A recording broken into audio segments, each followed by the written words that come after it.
All right, I want to welcome everybody. For those of you that don't know me, I'm Mike Broker. I've been with the institution for about 22 and a half years, 7 months on the job as Vice President and Director of Athletics, and it has been like living a dream every day. A little bit of perseverance, maybe a little bit of crazy, and a lot of love for Marquette University is the reason why I stand here today. So just appreciative of everybody being here tonight. It's really a thrill for us to have an opportunity to be in Chicago with one of our most passionate communities that we can be around. Tim, I think this year, I think we saw this on a slide, that we have more incoming freshmen in this year's class from the state of Illinois than we have from the state of Wisconsin. And yeah, lots of applause. Just means more Packer Bears jerseys to battle in and around our campus. Yes. So, but it's amazing, and you know, we see it every time we're down here, and we can't thank you enough for your support. And there's just something special about the city and the way this city and the people of this city and the surrounding community show up for our team whenever we're down here. And it really is the epitome of passion. And we've seen it. Coach has seen it. Coach was so moved by it. But he said, Mike, we got to play games down there. I said, Coach, I agree, so let's do it. And so we'll be back in the market this year for not one, not two, but 3 games. 3 incredible opportunities, yeah. 3 incredible opportunities, and we're going to touch 3 different arenas while we're down here. We're going to be at the United Center on November 9th when we play Indiana. We'll be back on November 28th when we play Oklahoma at Credit Union 1 Arena. That's the old UIC Pavilion, for those of you that don't know. We're so excited to have you be able to turn out and support our guys and support our team, and it makes all the difference in the world. We have officially less than 100 days till opening night. I think it's 97. Yeah, that's what John Rothstein told me on Twitter this morning, so that's good. So the countdown's on, and we are really, really fired up about the season ahead. And you're going to hear from Coach tonight. You're going to hear Coach talk with and interview our young men, which is always the best part of this night. No disrespect to you or me, Coach. Certainly not to you. You can disrespect me. But these guys are an absolute pleasure to be around every day, and probably the best part of the job is the young men that are in our program and how lucky I am to be around them. Right, Caden?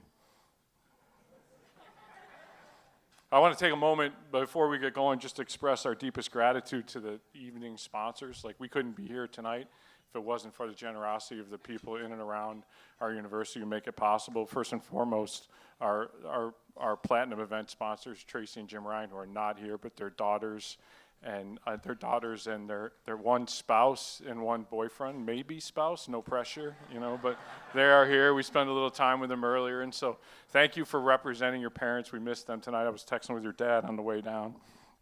I also want to thank all of our table sponsors, and you'll see their names listed on the screen around the room. And then lastly, but certainly not least, we're joined tonight by 2 trustee emeriti, Kelly McShane and her husband, Jim, and then Cheryl Thomas. So thank you for your support, your commitment to our university, and your leadership over the years. You know, I want to thank everybody from the Chicagoland. Like I said, your energy, your loyalty, and your belief in this program fuel everything you do. And we asked one simple thing, and Coach said it during Parents Weekend, or Alumni Weekend, just keep waving the flag, right? Wave the flag.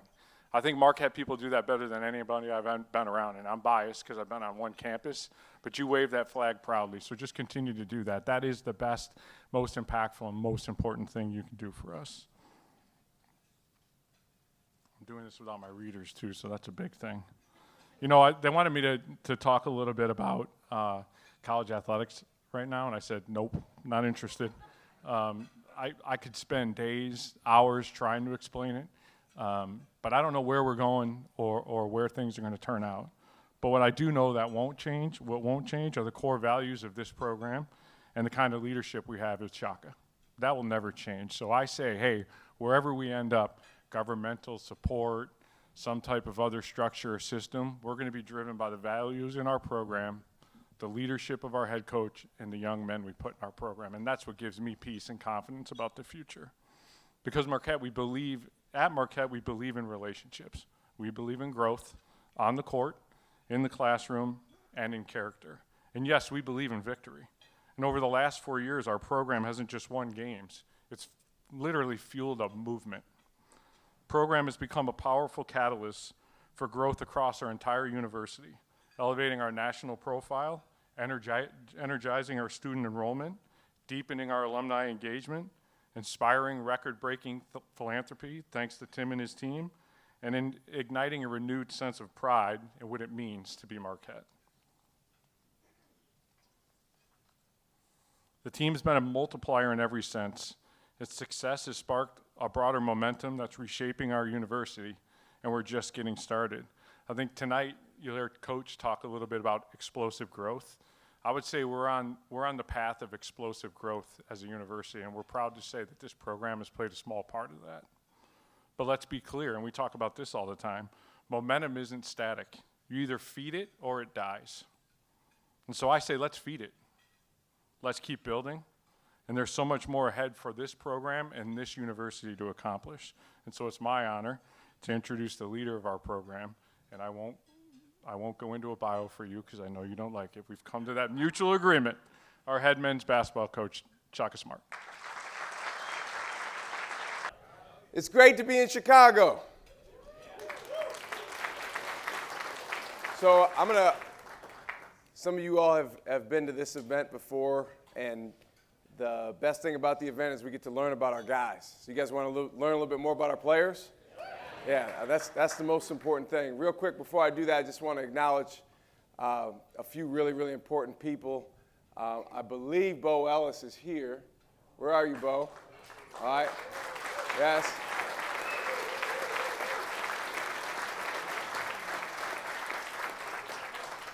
And when you see Bo, you're going to see Candy and you're going to see Christina. So it's great to have you guys here, too.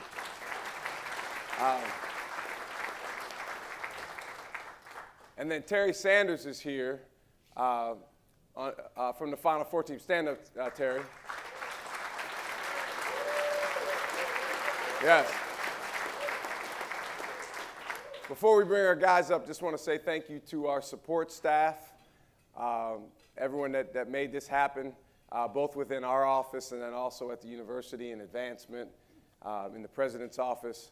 I want to introduce real quickly two of our senior walk-ons, Casey and Jonah. Can you guys stand up? All right. Yeah.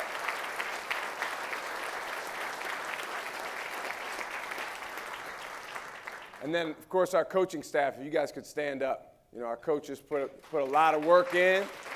They're here.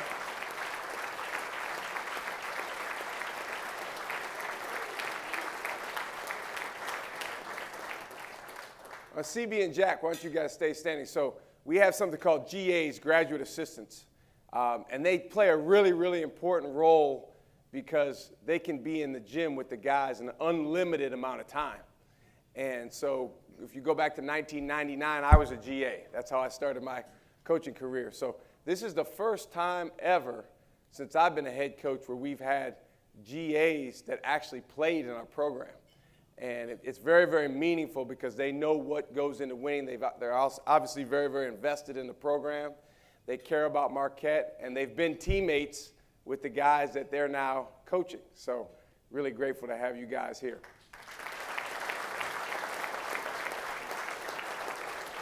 Okay, like I said, we're going to give you guys an inside look into our program through the eyes and the words of our players. And the way we like to do it, we like to start with our youngsters. Our first and second year players. They might be a little nervous, so you might have to encourage them on, but once we get going, they're pretty good. And then we'll bring our older guys up. So let's bring up our freshmen, Adrian, NJ, Ian, and Michael, and then also our second year players, Demarius, Josh, and Royce. Come on up. These guys look nice, don't they?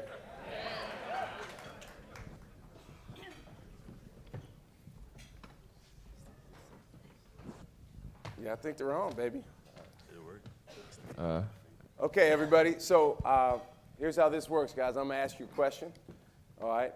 And you guys can run with it, all right? And if you're welcome to kind of have a little back and forth with each other if you want.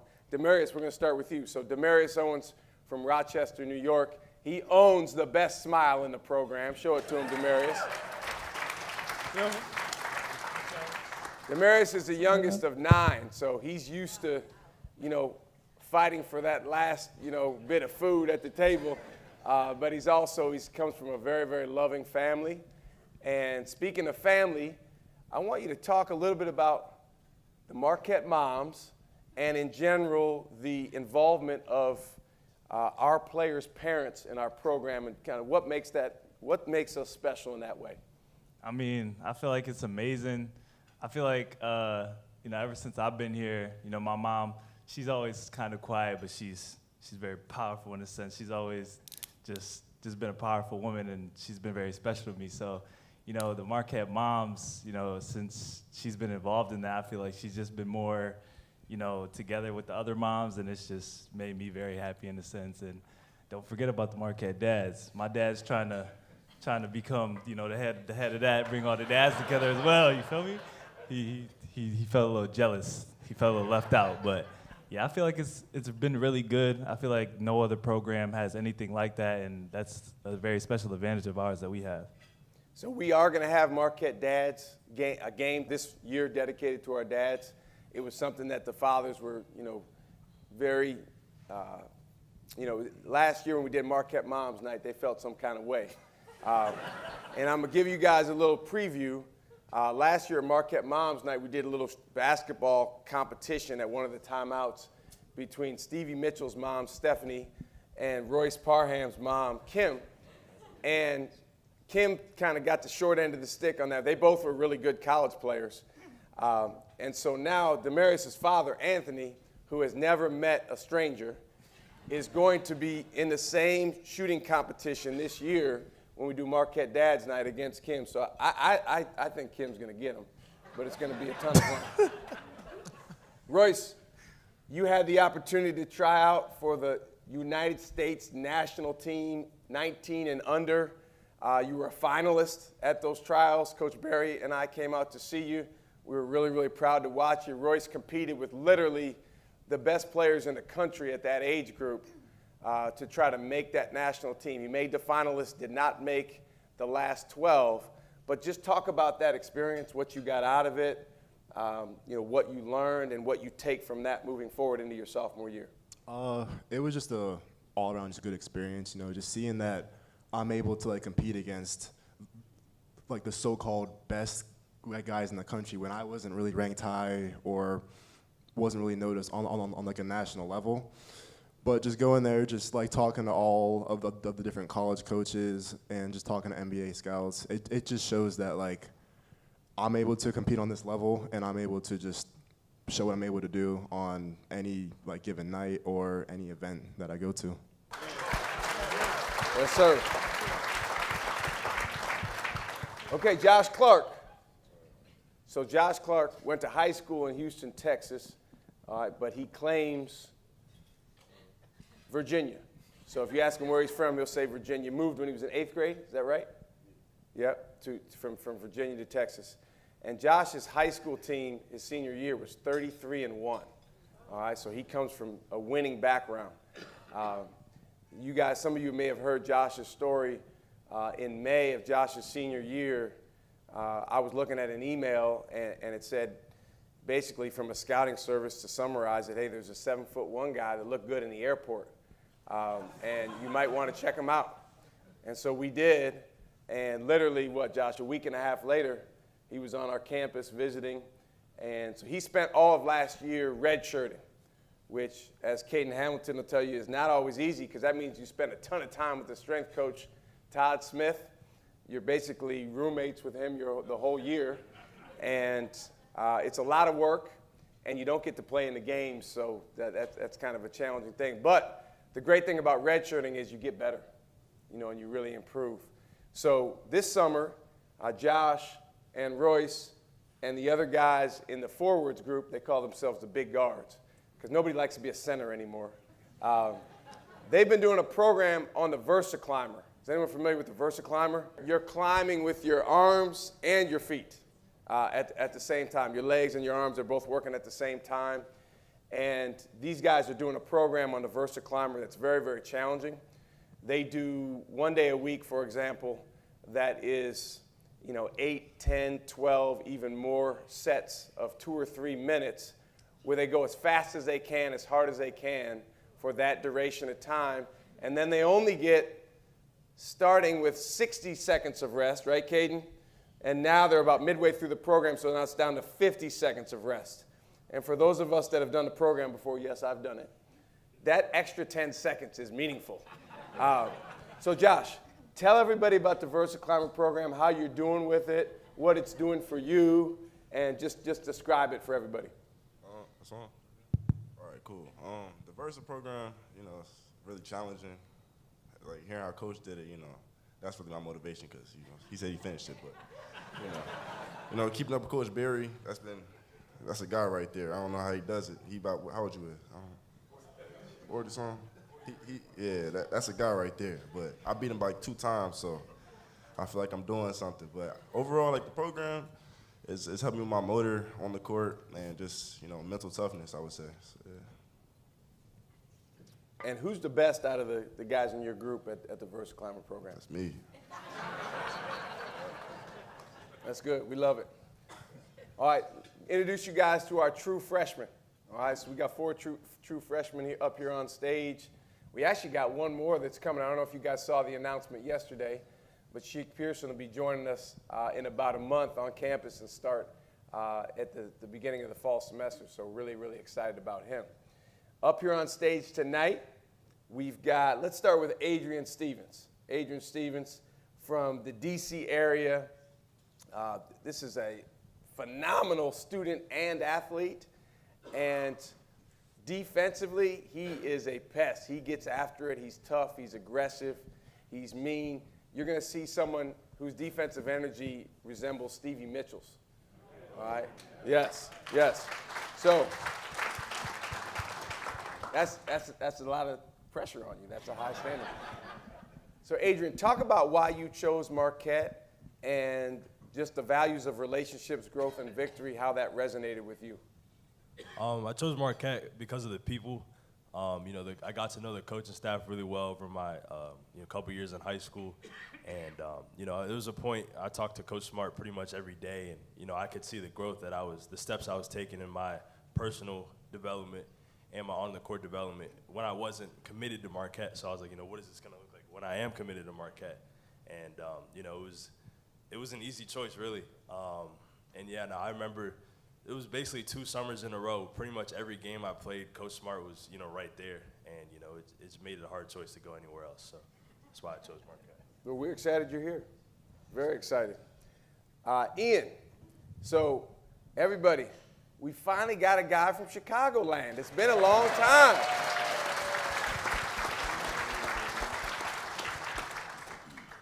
Mike, you're a better historian because you've been around Marquette a lot longer, but I think it's been about a decade since we've had a scholarship player at Marquette from the Chicago area. So hopefully we don't have to wait another decade. But Ian, we're glad that you opened the floodgates back up. Ian went to Rolling Meadows High School and had a terrific high school career. Ian, talk to everyone about the practice of journaling. And this is something that we encourage all of our guys to do, but Ian's really gotten into it, and just talk about what that's done for you.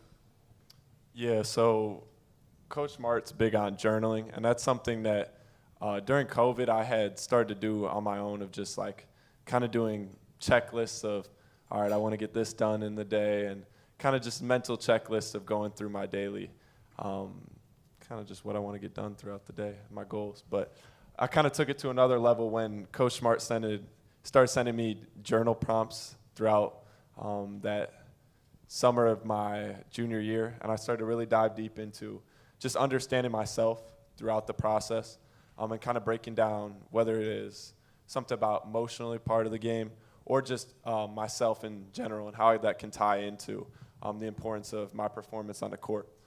So yeah, journaling has been definitely something that I'm so thankful that Coach Smart has taught me to be able to grow in and continue to grow in it, because it's never easy down there in Marquette, but journaling is a great way and a source that has helped me stay centered throughout. So these guys, the freshmen, have been on campus for a couple months, and the transition, as Terry and Bo can attest, it's hard, when you go from high school to college. And you get a little bit smacked across the face as a freshman with how challenging it is. But then when you come out on the other side, it makes you tougher and it makes you stronger. So NJ, you want a fun question? Of course. Okay, so NJ, Nigel James Jr., all right, is from Long Island, New York, and I'll say this confidently, all right, with Sean Jones and NJ, we have two of the quickest guards in the country, if not the quickest. So we're excited about having some real speed. Yes. Okay, so you can take this any direction you want. Take your three freshman teammates and just talk about one thing that you've learned about each of them. Okay. First, I'll probably go with Adrian. One thing I learned about him is he gets everything done. He makes sure, like, he's someone that's really on top of himself. I learned that as him being my roommate. Obviously, like, me and him, we communicated before I got here, but being able to be in a room with him, seeing, like, how attentive he is with everything he does, he makes sure he's in bed on time. I come in the room at 8 o'clock, his room door's closed. So I don't get to see him for a little bit, but until we work out in the morning together every day at 7 a.m. So I'd say just how consistent he is and how much he puts into the game. For Ian, Ian's my guy, I ain't gonna lie. I've learned a lot about all of them, especially a lot about Ian. Learned that he's someone that's like, you're good with learning how to really just learn your own self. You're learning yourself day by day. And I say, like, I've learned that you're someone that wants to grow, even though, like, there's times where me and you have had our days in practice, and learning that you're someone that really is, you care about basketball, you care about the sport, you care about Marquette. And obviously me and you, we didn't get to learn each other as much before I got here, but getting to know you has been great, and learning that you're someone that I can put my trust in and that I trust, and someone that I know I can go to war with every day. So I say about you. Mike, I say,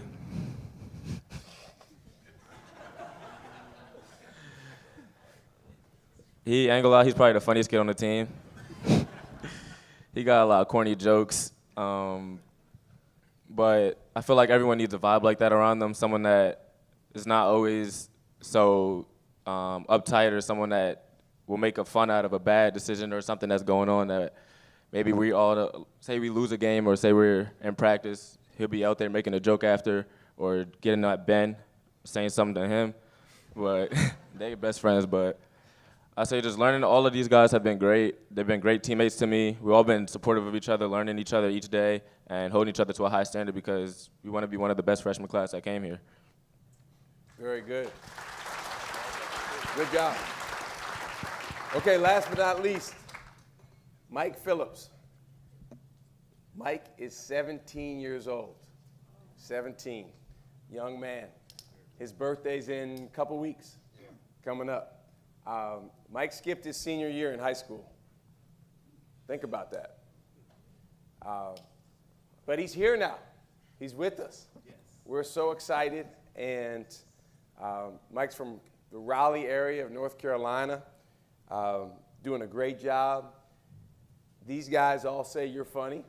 You know, around us, you kind of buttoned up a little bit. You haven't. So we've noticed that you've taken kind of an affinity for Ben Gold, you know, and you guys, you know, just get along really well. So, you know, tell us something about, you know, that relationship. And if you have the microphone and he doesn't, so if you want to say something funny about him, go ahead. So like on my visit when I first came here, I was with Stevie, and then Ben happened to walk in the gym, and ever since then we just like something clicked, like we just got along, and he's always like been there for me, checking up on me.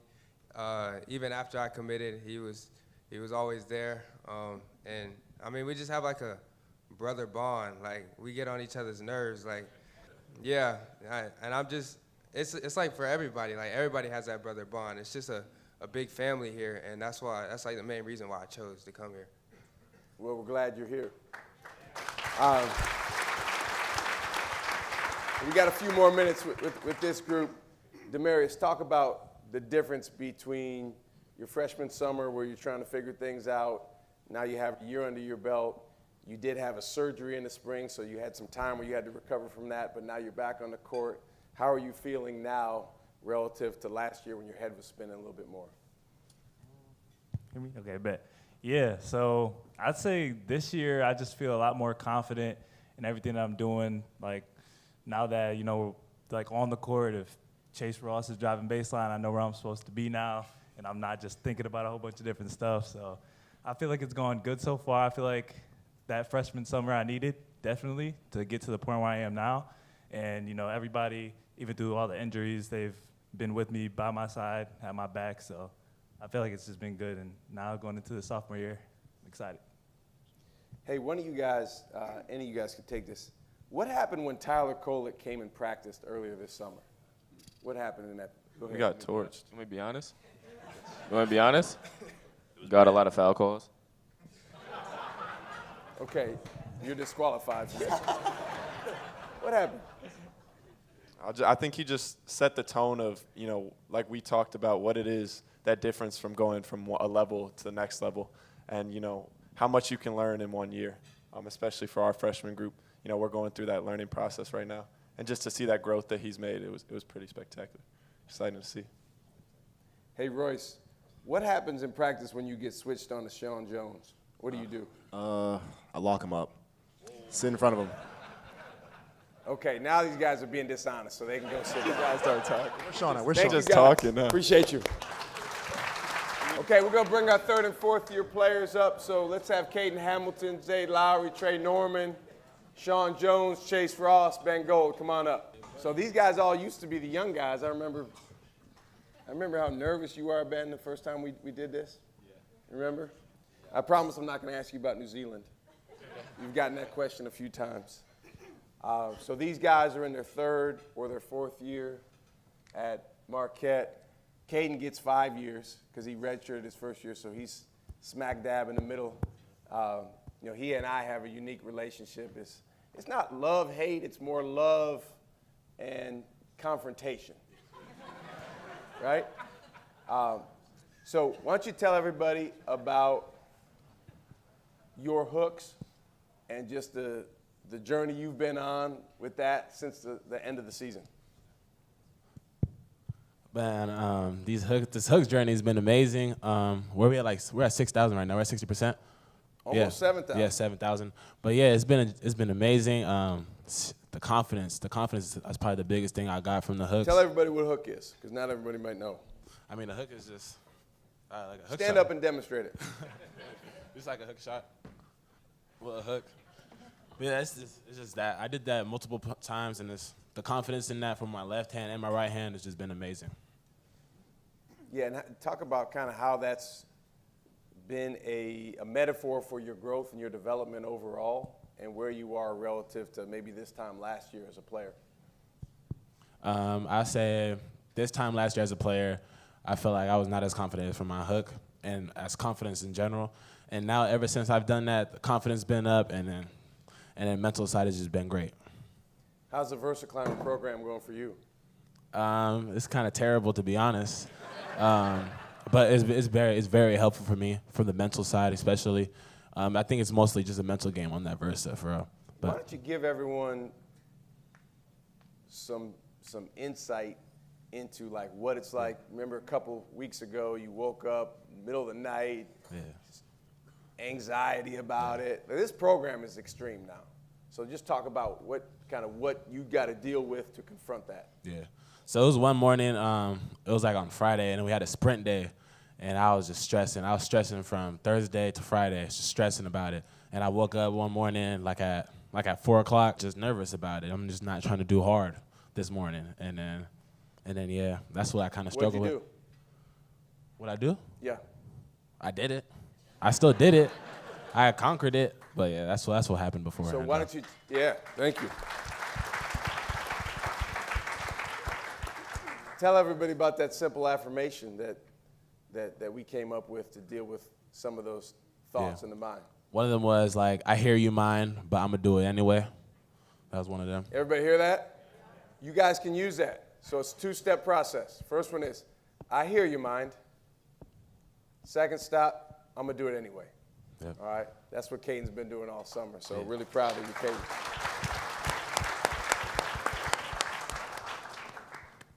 Trey Norman, all the way from Boston, Massachusetts, third year already. So Trey, we had a proud moment with Trey. Ian talked about our journaling that we believe is a great habit, and the guys, you know, we send them journal prompts, we encourage them to write in their journal, but to some extent it's, you know, it's participatory from the standpoint of you can write about as much as you want. So some people write more than others. But Trey there was a proud moment couple months ago where he filled up his first journal. And it's just meaningful because, you know, there's a lot in there, and there's a lot of experiences that he recorded and a lot of stuff that he wrote down and stuff that's meaningful that he can look back at. He's also someone that has been on a really good deep dive into reading. So talk about some of the books you've read last couple years that relate to obviously growth as a person, but also growth as a player. Well, the most recent book I just got finished with was Unlocked by George Mumford. For those who may not know who that is, he's from Boston. He went to UMass. He was a roommate with Dr. J.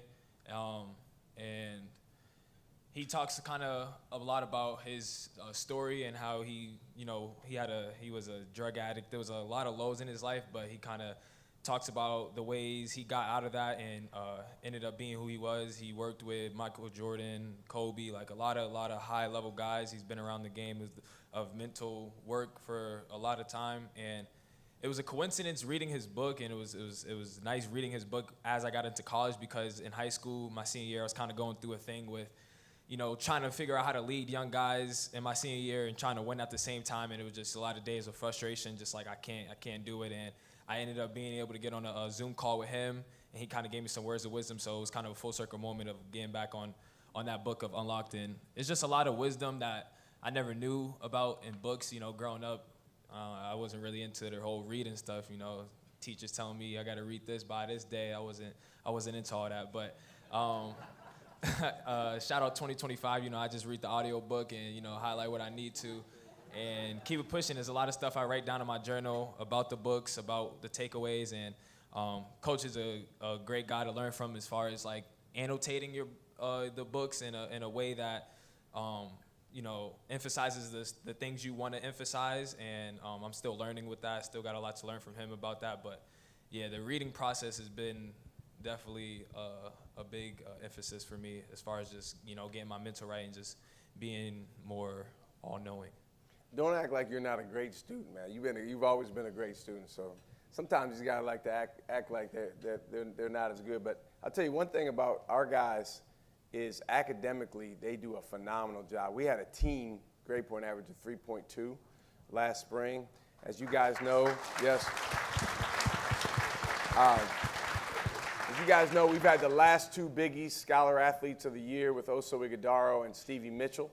So pressure's on you guys, all right, to make that happen.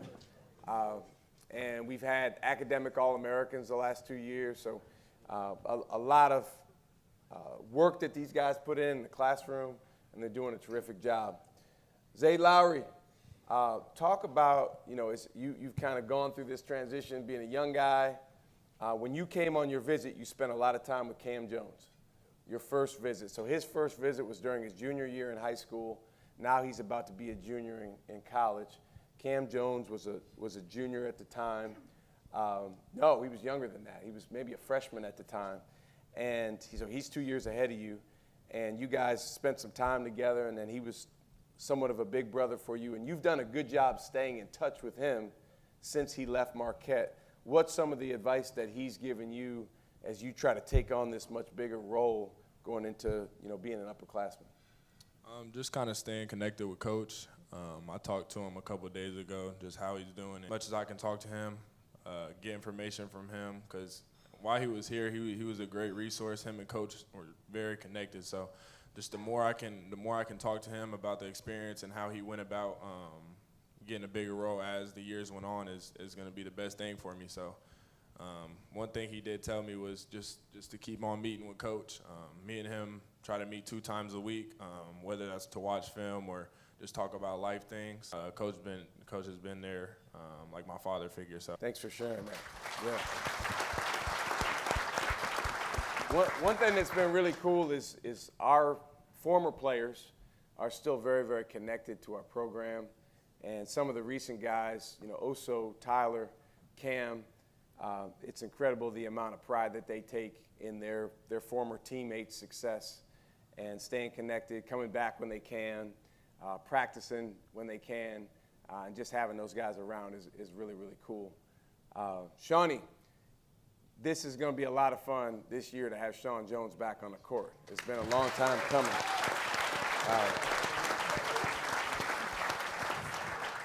So I thought, we're not really a big braggadocious program, but I thought is it okay if we have one person brag?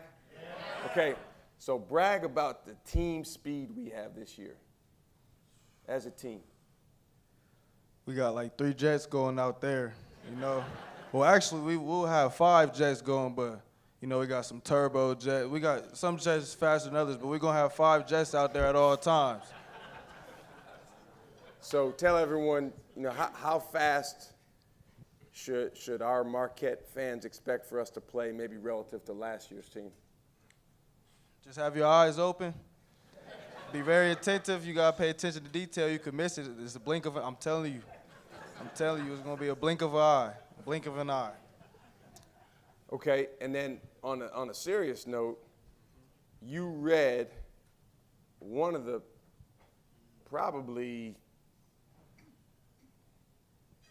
20 most famous books about competition and warfare ever written, The Art of War. So tell everyone what you took out of that book. Deep principles, just the general who wrote it, but he was a real violent general, and he just had so many principles, so many habits, and so many extraordinary ways and extreme ways on how he went about things, and everybody's not built that way, So what my main focus was with reading is trying to just find a similar mindset to help lead our guys into war when we go into wars, which we'll be going into in 97 days. So that's what I took out the book, and it's some extreme principles in that book, but war and basketball not too similar, but you gotta do what you gotta do.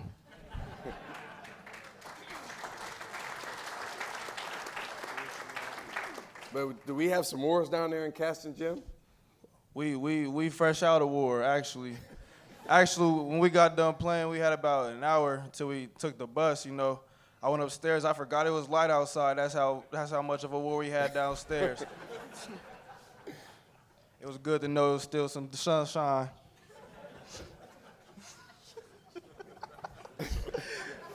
Sunshine. Benny Gold. So Ben, man, time flies. You better be a senior. And I remember when you were the young guy out there running around with your red hair, didn't really necessarily know what you were doing, but you played with good energy. And, there were times your freshman year where you were on the court with Cam Jones, Tyler Kolek, Omax Prosper, and Oso Ighodaro. Those guys are all in the NBA right now. And you. Talk about, as a young guy, when you played with those guys, what you've learned from the journey that they've had to get to where they are now, and obviously they're still climbing on their journey, but what are things that you've learned from them as your Marquette brothers that you can apply now as a senior? Yeah, time flies by fast. I've learned a lot from those 4 guys, different things from each of them. They're all different characters, but just how to handle your business on the court and off the court, how to carry yourself, how to be like a professional in a sense. So, like Cam, we all know that he was a character on and off the court, but he was able to, be who he was off the court. But then once he stepped between the lines, he was a killer.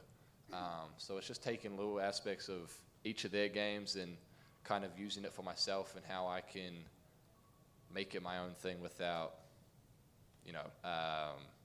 making it not.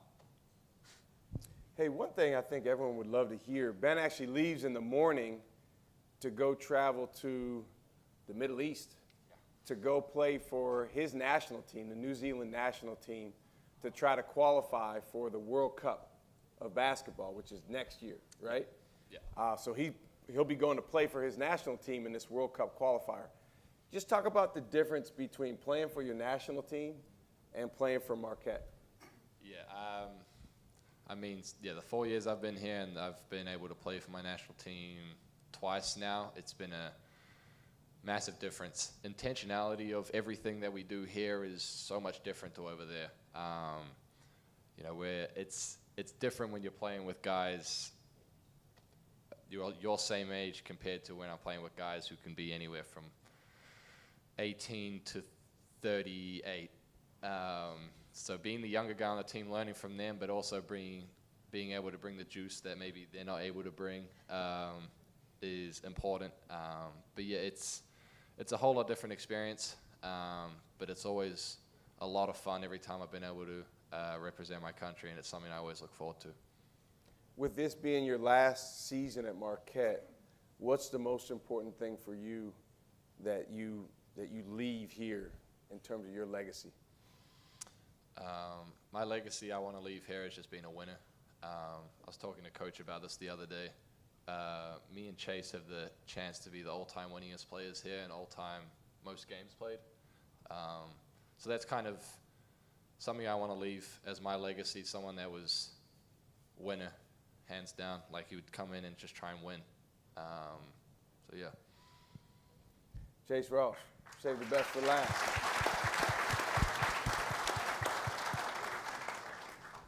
Okay, so it used to be commonplace, but nowadays it's somewhat rare. Chase will be entering into, just like Ben, his 4th season playing for Marquette. That seems, basic in what you do, but nowadays everyone moves around, jumps around, transfers to different places. For Chase, he came in as a young man that maybe didn't know how good he really could be. And it's been so much fun watching his evolution into someone that really believes in himself and knows that he can be one of the better players in the country. So Chase, talk about just the importance of that for you, being at the same place, a place that you take pride in, and again, what this last year at Marquette means for you. I would say, like all these guys, probably just going through adversity.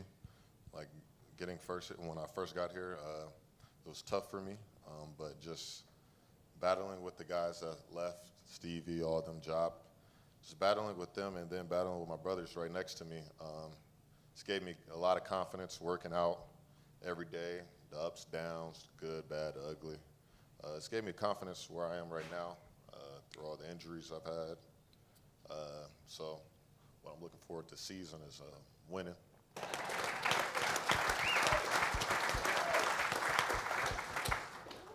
Since we got you guys up here, we don't get this opportunity a lot. Anything, you have a microphone and they don't, anything you want to say to poke a little fun at the assistant coaches? Anybody? I'll direct my message to CJ Rivers. Stand up, CJ. CJ. Man, he's a guy who competes, man, and I love him for that. We go back and forth. You kind of can see he's about to, he's mad swole. He's kind of about to burst out his suit there. But, me and him compete on and off the court a lot, and sometimes, he try to get a little tough with me, and I'm not going for that. And I just want to say, man, like, I'm not the one, bro. You feel me? Like, I love you, bro, but it's always gonna be that. And one day, you're gonna be too old to respond. And I remember that. Tell everybody about Cody. Just describe him. Stand up, Cody. You didn't know this was gonna turn into a little mini roast. Just chill. Sit back down and just chill. The coaches, y'all need to incorporate the whoop again. I don't know if y'all know what the whoop is. I got one on. Yeah, it track your sleep. And so you see how much optimal sleep you get, REM sleep and all that. That man right there, I kid you not,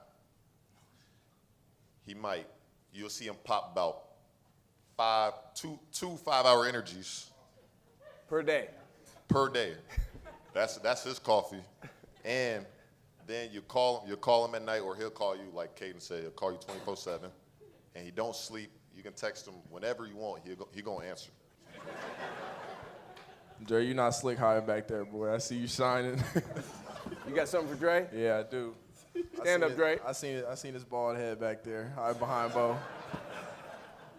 We got a good relationship, but Dre got two different characters. He could be very serious, and then he could be one goofy guy. So I do want to appreciate you for that. Yes. Well, one of the things I really enjoy about this event, we've done this the last few years, is there's always a little bit difference between the young guys and they come up here and then the older guys. And these guys, they've come out of their shell. They're more grown-ups and they are better with communicating and speaking their mind. So, this is a family that we have. And the assistant coaches, everyone that's part of it, our support staff is part of our family. Just like any other family, we don't always agree, right? We love each other, but there's plenty of confrontation, but it's all in the name of trying to help each other be better. We truly do believe in relationships, growth, and victory. There's not a group of guys that I would rather be around in the country. John Wooden once paraphrased a poem, and he said, "They ask me why I coach, and I reply, where else would I find such splendid company?" And I completely agree with that and feel that way. So thank you guys, and very, very excited about these guys taking the floor to represent you and to represent us in Marquette in 97 days at Fiserv Forum. Thank you, guys.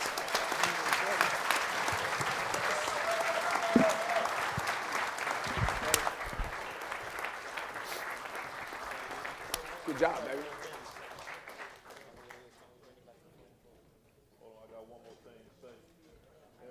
Your seats, take your seats. Where y'all going? Party ain't over yet. Come back. CB, I'm gonna take your job real quick. Make sure all y'all ready. Y'all ready? We are. Nah. We are. We are.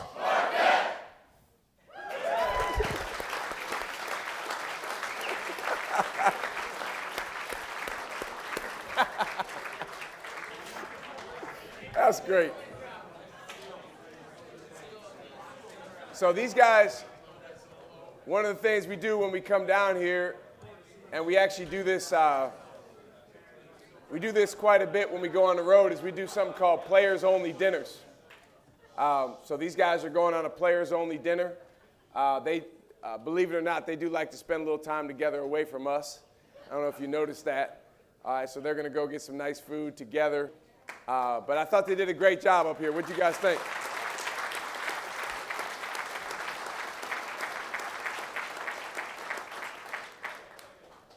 It's really a special group of guys that we have. We can't just recruit anyone. We have to be very, very selective with the players we recruit, the families we recruit them from. I brought up the Marquette Moms Night for a reason. I had Damaris speak on that because the parents of our players are more important than they've ever been in today's day and age of college athletics. The way that they support their sons, and just as importantly, each other's sons, and we don't take that for granted, is a huge advantage for us. So thank you guys for listening. Hopefully that gave you guys a little bit of behind the scenes into their personalities and some of the things that they've been up to.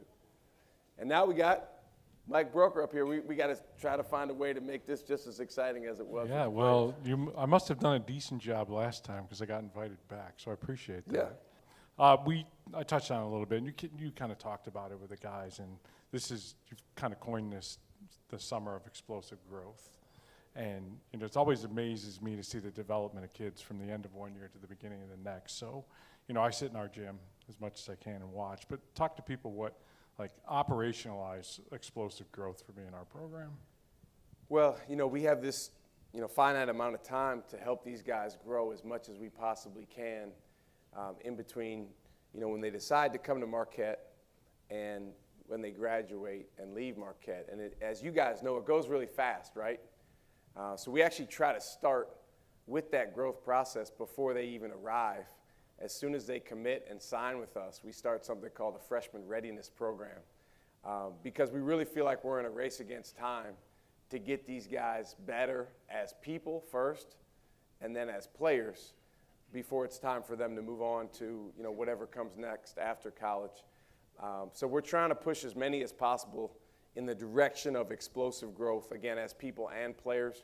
3 summers ago, we were really, really fortunate. We had a young team coming back. We actually had no seniors on that team coming back 3 summers ago.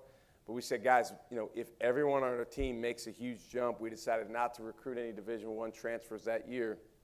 We think we got a chance to have a really, really good team.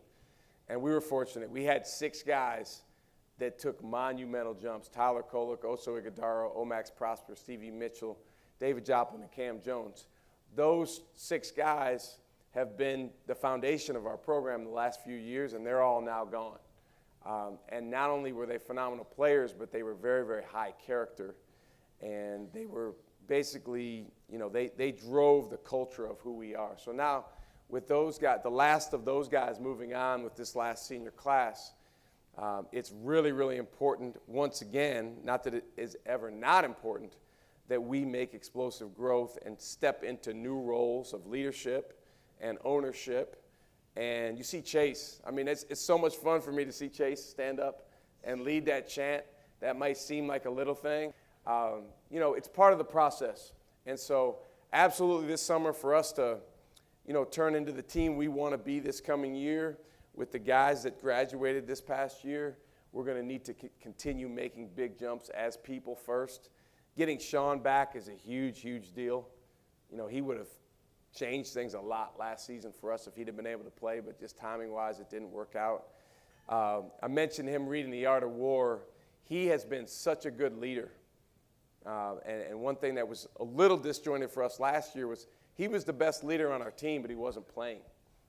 And so now I'm excited about him being back on the court and him bringing the leadership skills that he's brought to bear over the last several months. I want to follow up on something you were talking to guys about with books. I believe we had a book club for freshmen before they even got here. You have the books now. So what goes into the books? Do you choose them?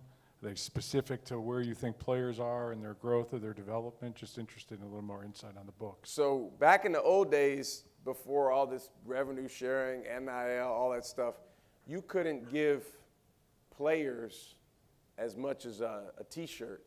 You give them gear, obviously, but your Marquette gear. But you couldn't really give them anything. The only thing that compliance would allow me to give to players as gifts at Christmas was books. So many, many years ago, going back to when I was at VCU in my younger days, I would give guys books, because you want to give people that you love a Christmas gift, right? And it just didn't feel right not giving them something. So I'd give them books because compliance would let us do that. And I'm married to a book nerd. My wife, Maya, a Harvard graduate and a Northwestern graduate, so she's much smarter than me, has written a book about teaching kids to read. But, she reads probably a book a week, and she has a much different reading style than me. She reads much faster than me, much better than me. I like to reread the same books over and over and over again. But she's taught me just the joy of going to a bookstore and picking out a specific book for a specific person as a gift. So I really enjoy over the holidays doing that for our guys. I've done that for years and years, obviously going back to every year that I've been at Marquette. And what's happened is sometimes you'll get a guy a book and maybe he reads a page or two. But every once in a while you'll get a guy a book and he'll devour the book and he'll read the book and be really into it and want to talk to you about it, and then all of a sudden just organically a little book club has spawned. And so what's happened, then they'll ask for another book. And so what's happened with guys like Stevie and Oso and some of our current players, Trey Norman, is they want to read more and more, and so you start giving them more. And my only thing is I try to give them books that I've read or that I will read with them, or someone else on our staff will read with them just so that we can communicate about it and they're not on an island reading the book. But it really, really feels good when they ask, can you give me another one, or what would you recommend? The life in the NBA for these guys that played in college and now are in the NBA, there's a lot of downtime where you just don't have much going on. So I really try to encourage those guys to read because, otherwise you're going to fill that time with maybe a habit that's not as good. Confrontation, I think you described it. And Yes. Thankfully I know our program enough that we do have fun too. Events like this, go-karting, rock climbing, fishing, but there's a competitive piece of that too. Confrontation is fun. Listen, the thing that the best teams have that separates them from everyone else, and I think this is probably true for some of you all and what you do for a living, is that the teams that are the best, they're able to come together through confrontation around a larger cause. In our case, trying to go after winning or trying to go after a championship or trying to get these guys better. And everyone else, they splinter when confrontation occurs. But it's absolutely required and necessary because make no mistake about it, if we're trying to get these guys to grow at a rapid rate, they're not just going to do that on their own. They need to be pushed, and that's what coaches are for. So talk about some of these summer experiences. Like I said, the go-karting, the fishing. There's an enjoyment piece, but there's a competitive piece, and how that Yes. feeds the other things that we're trying to do with our guys this Well, summer. one of our cultural principles is we compete forever.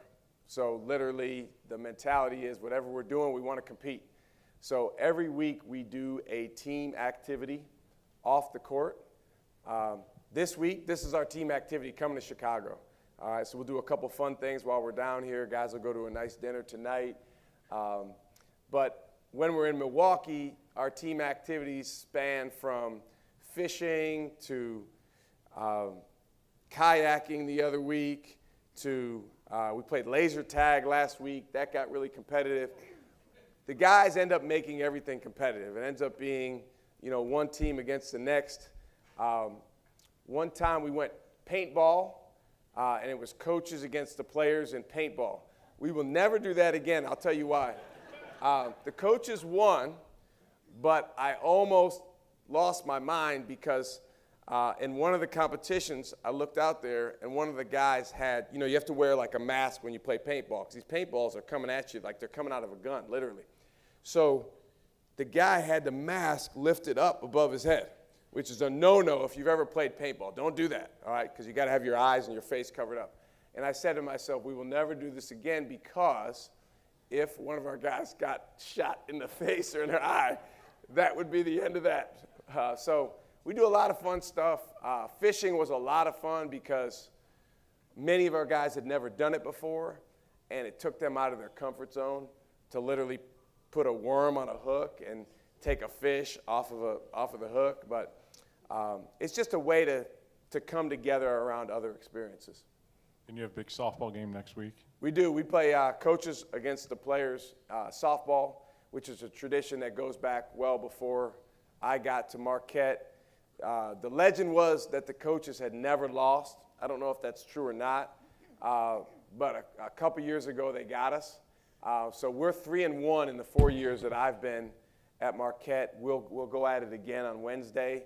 I told you Ben is leaving in the morning to go with his national team, which is actually good for the softball game because he's the only one who's hit the ball out of the park. Ben hit a home run on me. I'm the pitcher a few years ago for his freshman year. So he doesn't get any really hittable pitches anymore. I throw him like way up, moon balls. And the umpire is very, very key in this. The one game that they won, the ump made some questionable calls.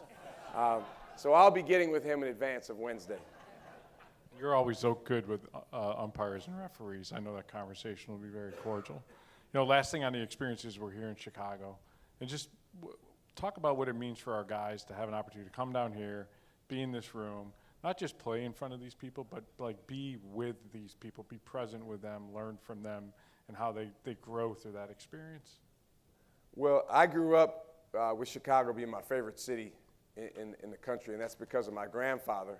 My grandfather lived in Highland Park my whole childhood, so I would go visit him, and then he would bring me down into the city. He had season tickets to the Cubs games. He would bring me down here. I was telling some folks earlier, It blew my mind when he brought me down here on St. Patrick's Day, and he showed me the river dyed green.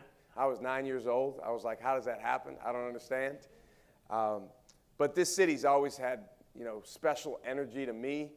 Obviously, Marquette and Chicago are so intimately connected together.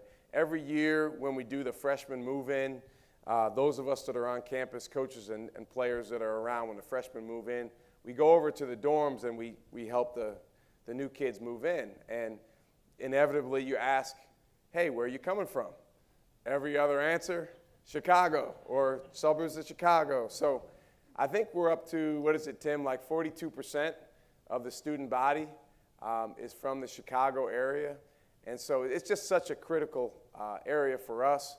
Since I arrived at Marquette, Mike and I have talked about we got to play a non-conference game if we can in Chicago. And so this year, as Mike mentioned, we're doing that not once but twice. So we're excited to be coming down to play Indiana in the United Center. We're excited about coming back to play Oklahoma at UIC's arena. And then obviously we play DePaul every year. So 3 times we'll be here. It means a lot for you all for us when you guys come out and support us. It means a ton. I'll tell you, wherever it is, the most favorite words or series of words, phrase that we hear when we're on the road at games and near the end of the game, and it's just music to our ears as players and coaches, is we are Marquette. We are Marquette. And, you can hear, we have a big contingency in D.C. when we go to Georgia. You can hear the fans start to say, and it feels good because you combine that feeling of connectivity with winning the game, and that's what it's all about. I walked in the gym the other day and you had a Cam Jones jersey on. So one of the reasons why I love to walk in the gym is because I just like to see what you're wearing. Could be a player's T-shirt. It's rarely ever just something simple, right? And you walked in and you had a Cam Jones jersey on, and I'm like, all right, I want to better understand this. Why did you have the jersey on? It was just literally a half hour before we started our workout. Alexis, my assistant, came in my office and she brought me a package.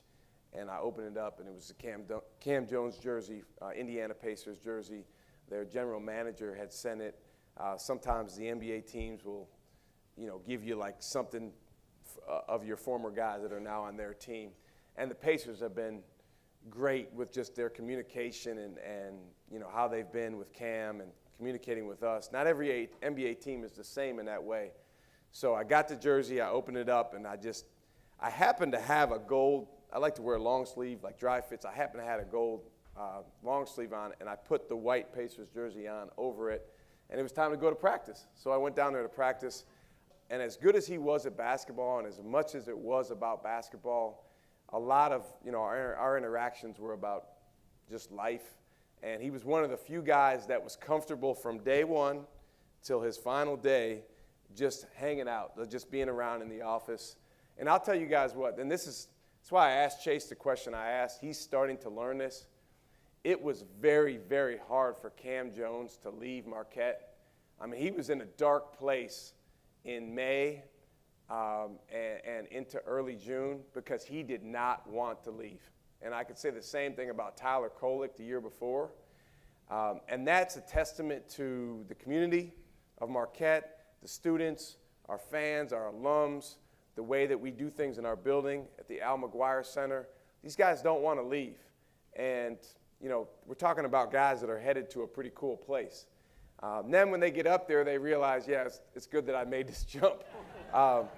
But, yeah, he's a special one, and I think that's the first time I've ever done that, worn a player's jersey during practice. But if I'm going to do that, I'm going to do that for him. He had his jersey on when we flew back from Cleveland on the plane the next day after we lost the NCAA tournament, if you noticed that or not. No, he didn't. So we lost in the NCAA tournament. He would not take his jersey off for like 2 days. And I was like, Cam, I was call him a few times a day, checking, Cam, this is bordering on kind of, gross. Yeah, gross. And so, but I mean, these guys, even being with us for 4 years, they become so attached.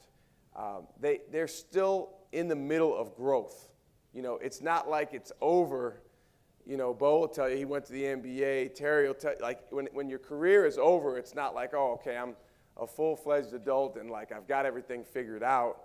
We just want to put them on the pathway with our way of growth and development to continue to ascend as people so that for the next 60, 70 years of their life, they're like, yeah, I'm glad I went to Marquette because that place made me better and it put me on a platform to become the best version of myself. And I think right now in college basketball, that's not happening everywhere. I can't really speak to other places, but that's something that we take a lot of pride in at Marquette. So Cody says this to me all the time.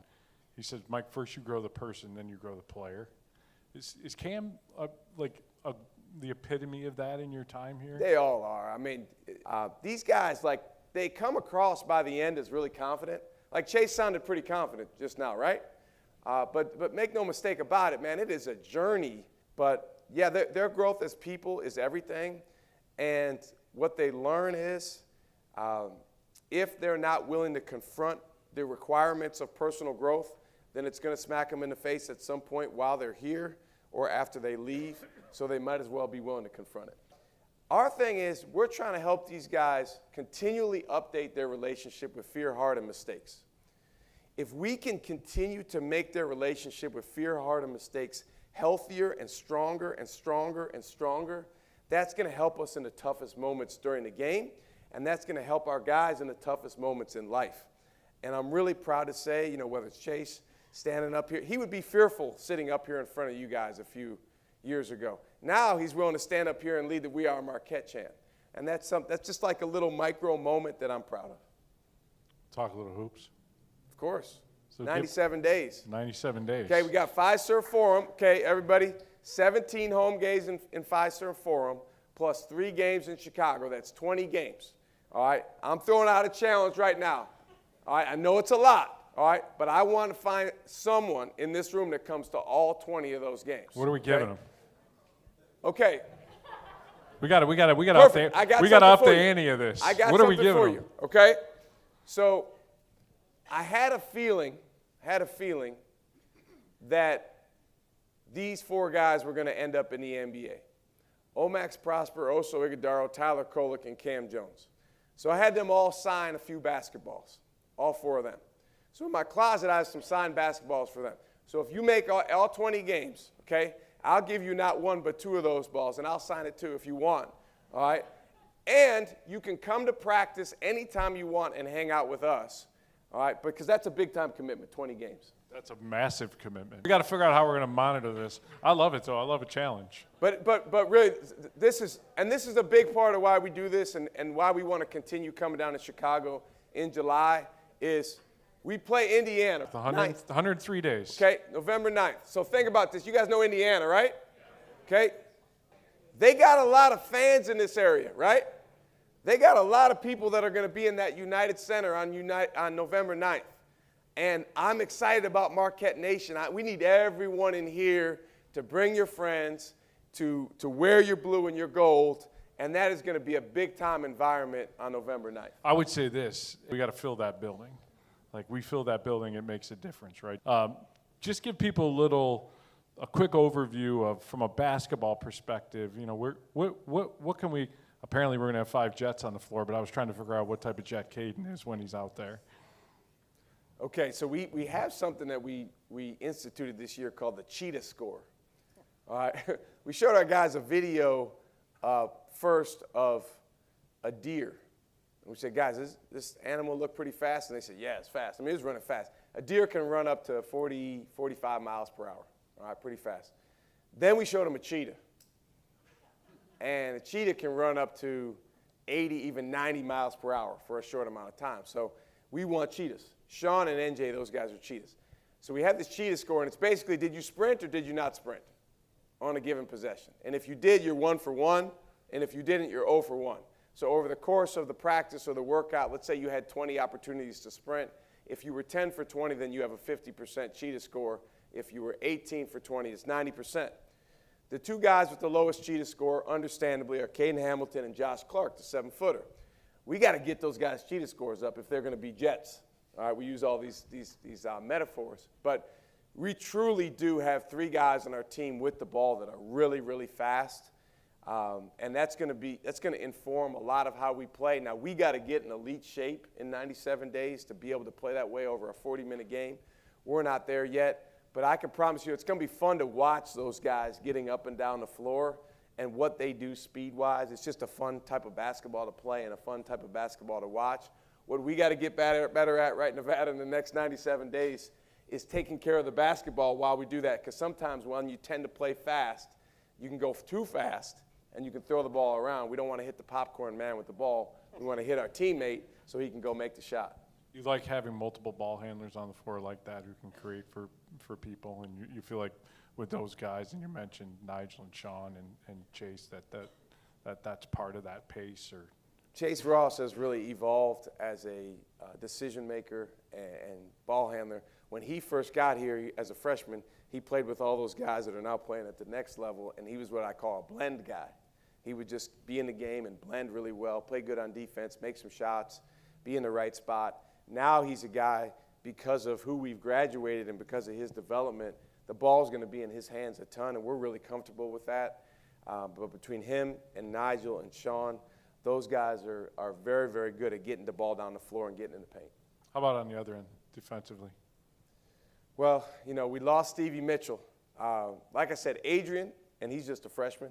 It's kind of unfair. Stevie's like one of one, but he really has that in him in time. He can be Stevie-like.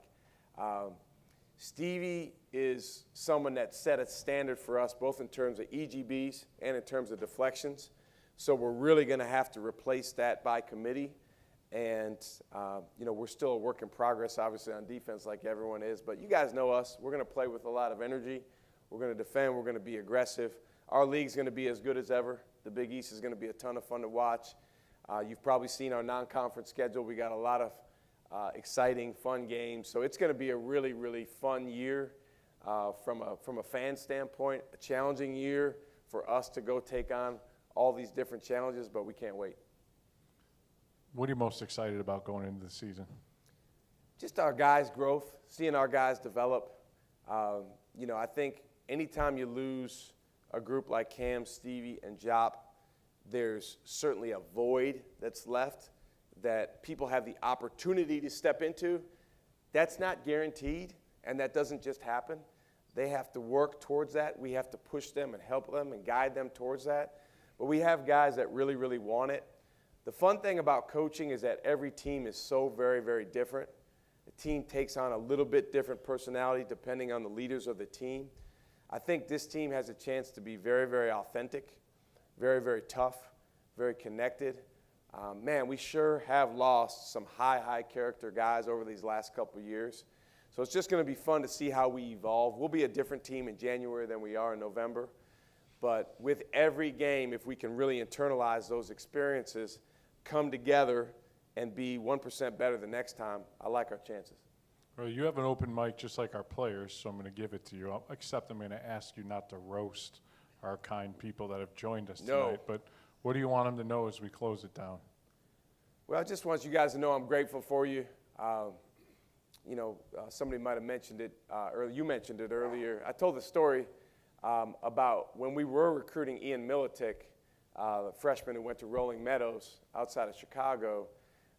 One of the things that came up is his family mentioned, there's a house right down the block that proudly flies a Marquette flag.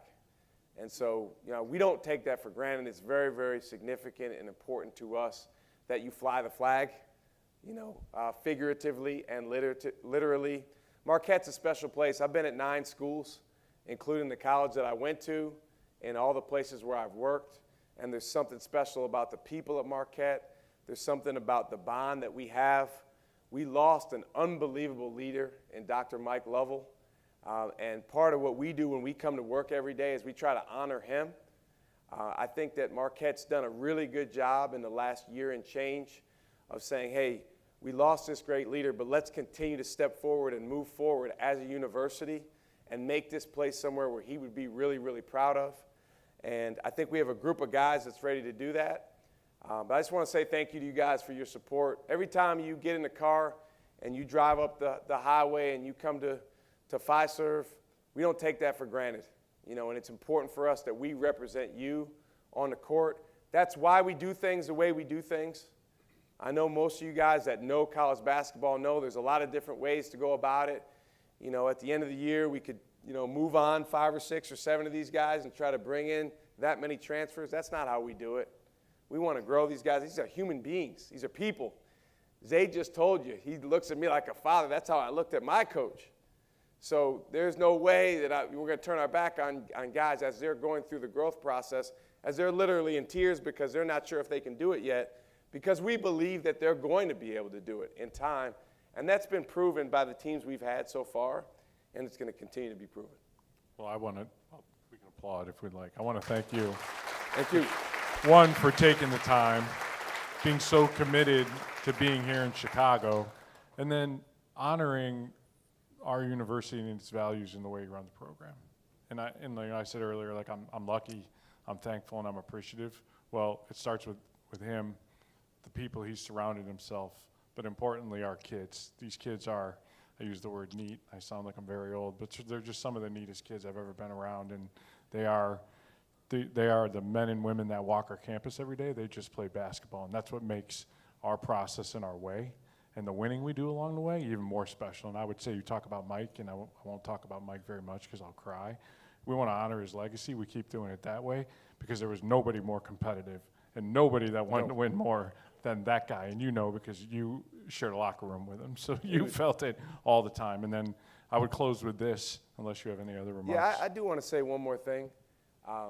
In this day and age of, I think it's 47% of players in college basketball transferred last spring. That's almost half transferred in college basketball. We've had a lot of success with the retention of our guys. So in this day and age, one thing that's really, really powerful for us in our program is our guys really, truly feeling that Marquette is the place to be.